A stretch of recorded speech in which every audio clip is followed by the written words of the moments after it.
In this video, we're going to be showing you how you can remove the background from an image on iPhone. If this does help you out, drop a like on the video, subscribe down below, and let's just get into the video. So first, go to your Photos app and select the photo. For example, let's go with this photo. So here you have this photo and you want to remove background from this photo. For example, I choose this object. Once you choose the object, just click and hold the object that you want to remove background from.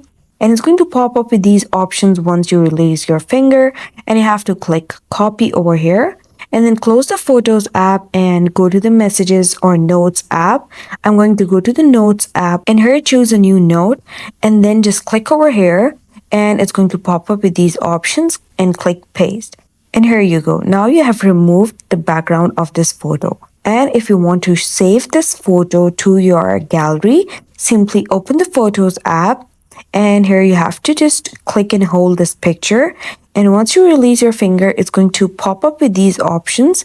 Click share. And instead of sharing, just scroll down and click this save image option. Once you do so, it's going to save this image to your gallery without the background. So here you can see it has now saved this image in my gallery without the background. And that's how you do it.